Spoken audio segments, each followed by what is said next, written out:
দর্শক আলেকন্ঠে সবাইকে স্বাগত। এই মুহূর্তে আমি আছি রাজধানীর বিমানবন্দর সড়কে এবং এই মুহূর্তে আমরা যেমনটি দেখতে পাচ্ছি যে বিমানবন্দর সড়কে কিন্তু দীর্ঘ যানজট সৃষ্টি হয়েছে এবং এই যানজট কিন্তু আমরা যেমনটি দেখতে পাচ্ছি একদম বিমানবন্দর থেকে খিলক্ষেত পর্যন্ত কিন্তু এই যানজটের একটি সীমানা নির্ধারণ করছি এবং যেমনটি আমরা দেখতে পেয়েছি যে যানজটের কারণে কিন্তু নগরবাসী যে স্বাভাবিক যাত্রা সেটি কিন্তু ব্যাহত হচ্ছে।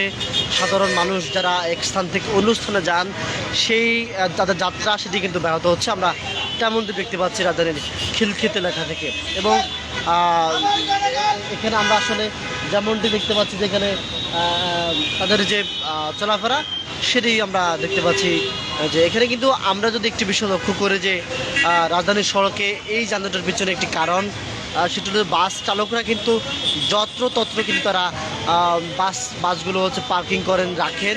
এই কারণে কিন্তু গাড়িদের স্বাভাবিক চলাফেরা সেদিন ব্যাহত হচ্ছে। আমি যদি একটু এদিকে দেখাই রাজধানীর খিলক্ষেত এলাকার চিত্র, যেটি হচ্ছে যে সাধারণ মানুষ যাতায়াত করেন এখানে আসলে পুরুল বিশ্ব রোড এলাকায় যে যে অবস্থানটি রয়েছে এখানে যে স্থান দিয়ে আসলে গাড়িগুলো উঠে ফ্লাইওভার উঠে সেখানে কিন্তু অনেক ড্রাইভার রয়েছেন যারা বাস চালক রয়েছেন তারা কিন্তু সেই সব জায়গায় কিন্তু তারা বাস ব্রেক করেন এবং যাত্রী উঠান।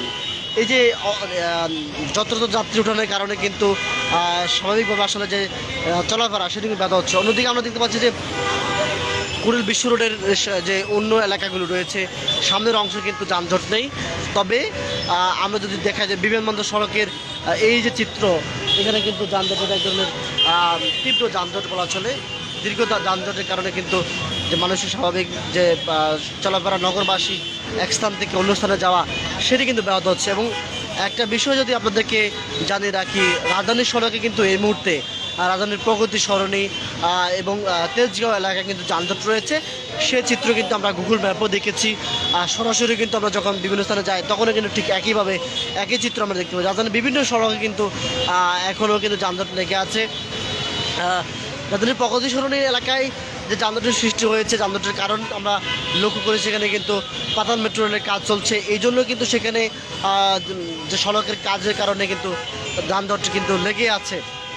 এবং আমরা এই মুহূর্তে খিলক্ষেত চিত্র যেমন দেখতে পাচ্ছি যে খিলক্ষেত এলাকায় যে দীর্ঘ যানজট সৃষ্টি হয়েছে এই দীর্ঘ যানজটের কারণে কিন্তু একে একে যে গাড়িগুলো আসছে বাসগুলো আসছে বা প্রাইভেট কার আমরা অধিকাংশ ব্যক্তিগত গাড়ি দেখছি সড়কে।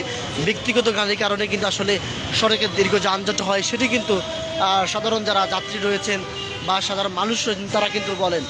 আমরা দীর্ঘ সময় ধরে কিন্তু এই যে সড়কে রয়েছি, সড়কের পরিস্থিতি কিন্তু এই মুহূর্তে আমরা দেখছি যানজটের কোনো অংশ কমছে না এবং যত সময় বৃদ্ধি পাচ্ছে যানজট বেড়ে চলছে।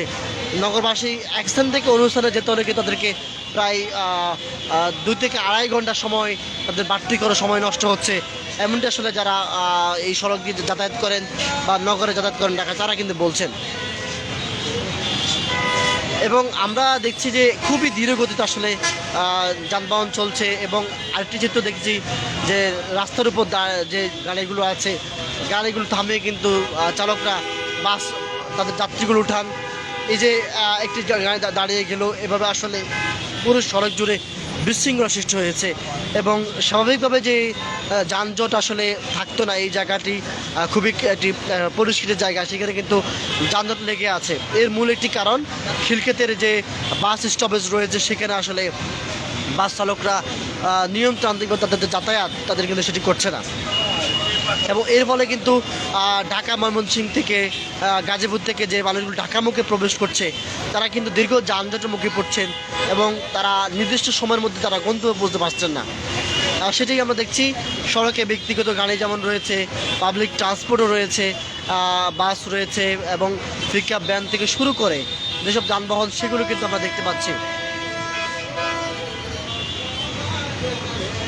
আমরা দেখছি যানজটের কারণে খুবই ধীর গতিতে কিন্তু যে গাড়িগুলো রয়েছে সেগুলো চলছে এবং স্বাভাবিকভাবে যে আসলে যানজটের প্রক্রিয়া মানুষজন এক স্থান থেকে অন্য স্থানে যাবেন সেটি কিন্তু ব্যাহত হচ্ছে। তো এই ছিল